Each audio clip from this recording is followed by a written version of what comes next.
We humans are changing global climate. Concentrations of greenhouse gases in the atmosphere are at their highest levels in more than 200,000 years. If the trend does not change, scientists expect the seas to rise 2 feet or more over the next century. Island chains such as the Maldives will disappear from the map unless we reverse the predictions.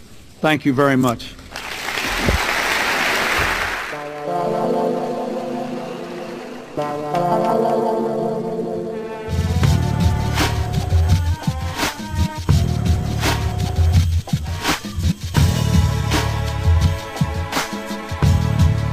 Professor Niels Axel Mørner of Stockholm University is on his way to the Maldives to conclude many years of studying sea levels around the archipelago.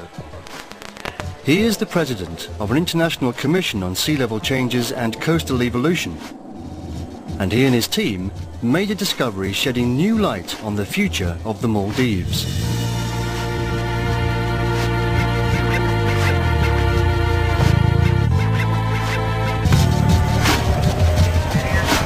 I have something which sheds a completely new light on the future of sea level changes. It's a wonderful piece of evidence. It's really a skeleton which has been in Sweden for analysis, and it tells a very important secret which we will decode here in the Maldives. I became very interested in the Maldives for one simple reason, because here you can study sea level changes and the various factors which interacts to change sea level in a way which you can do in no other place on the globe.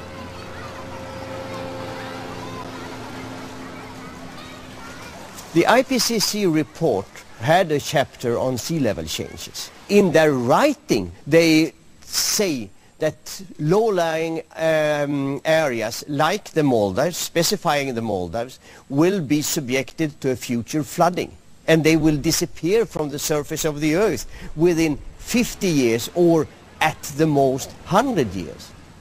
And then we began our research, not knowing what I would going to find. The first thing I found was a tree in the Viligili. And then I heard from the people that this tree had been staying there in the same position for at least 50 years. This is quite a remarkable tree, because it has been in this terrible situation right out on the beach, and any little change in sea level would have wiped it out. And with this position right on the beach, totally, any minute, so to say, it could fall over a big wave. And it hasn't done that for 50 years. That tells us a very important fact. Sea level cannot be in the rising mode. It can be stable or it could be a falling mode, but certainly not in the rising mode, because then it would have wiped out that. And that is the message of the tree.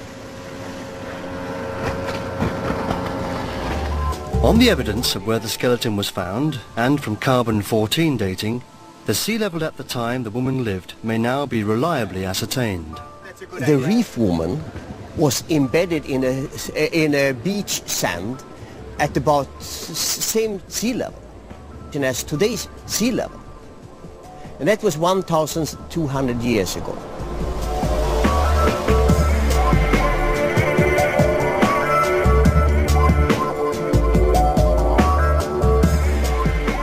That's the ribs, yeah. And here is the skull. So this one should have come here, I think. That's right. And because she has a very delicate cranium, we can be sure that it's a woman. So you were completely correct. Because of its position in the reef, we can see that she lies embedded in the shore sand. And that shore sand is then covered by a cemented coral rubble, which tells us other things, that subsequently to that level, 1,200 years ago, sea level rose, brought this rubble together and cemented it, then fell back in a couple of steps. And those steps are quite remarkable. In the last 200 years, sea level has been about 30 centimeters higher than today. At about 1970, something remarkable happened. Sea level fell down to its present position. That fall in sea level, which no one had expected to see, we can see all over the Maldives. It's very well recorded and established. And that, of course, gives us a completely different story than it's generally given.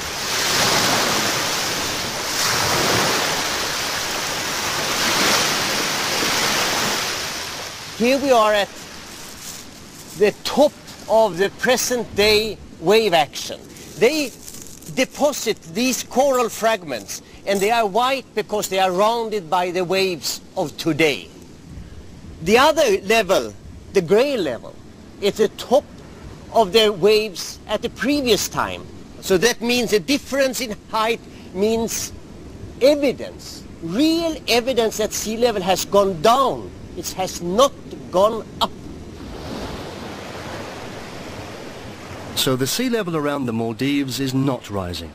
On the contrary, there has been a remarkable fall of 20 to 30 centimeters in the last 30 years.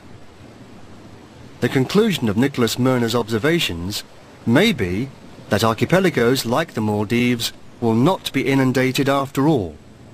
I think the reason for this fall in sea level about 1970-75 is a strongly increased evaporation.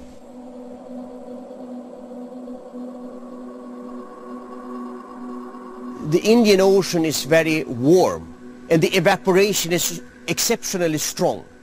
And that strong evaporation has made the sea level in this region to be exceptionally low. So it's 30-40 centimeters lower than gravity tells it that it should be. And that's quite remarkable. I mean, it's going up so much water vapor that it has not time to fill. Those things were, for me, exceptionally interesting variables to study.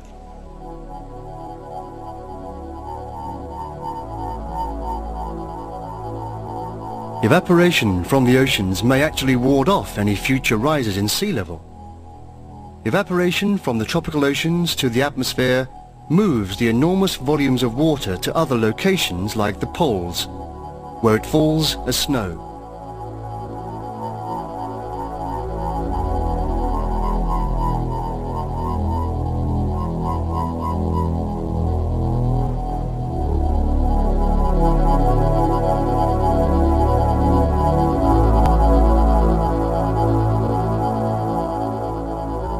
A rise in evaporation is a cause of becoming that it becomes warmer somewhere.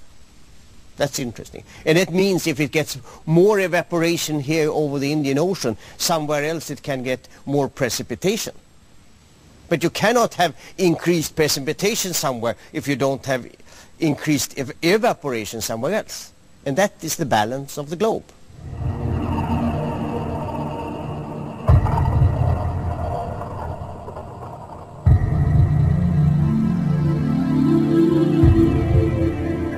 If Greenland and Antarctica melted tomorrow, simple arithmetic tells us that the sea levels globally then would increase by about 100 meters, which is a lot, but that's simply a matter of the amount of ice that's been built up.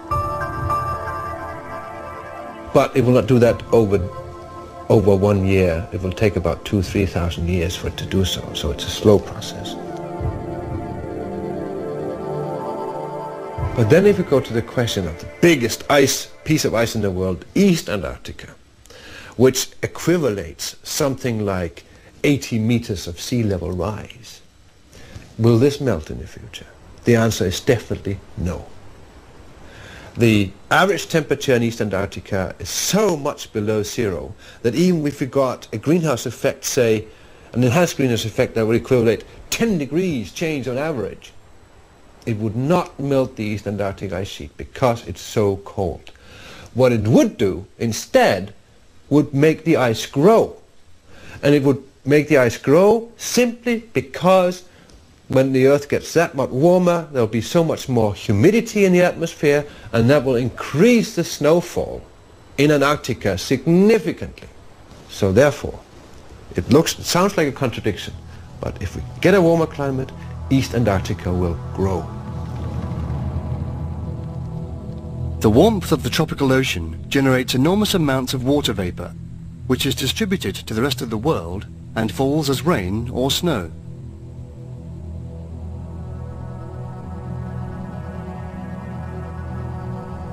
So water vapor, clouds and precipitation play a decisive role in the climate throughout the atmosphere.